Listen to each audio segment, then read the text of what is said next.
अब इसमें डिफरेंस क्या है, आईटेल ने ना अपनी एक न्यू बैटरी लॉन्च किया है 12 वॉट की। उसके ऊपर अब आप लोगों को उसकी इंस्टॉलेशन पे भी 1000 रुपये इंसेंटिव मिलेगा, जो कि बड़ी ही इकोनॉमिकल बैटरी है और हमारे बहुत से कस्टमर्स उसको इंस्टॉल करना पसंद कर रहे हैं।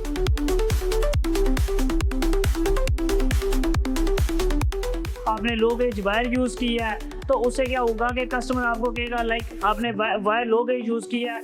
कस्टमर का इन्वर्टर की रेटिंग है 4 किलोवाट की, और वो जैसे ही 1 किलोवाट 1.5 किलोवाट से लोड इंक्रीज़ करता है, वायर हीट अप होकर लोड ट्रिप करवा देता है।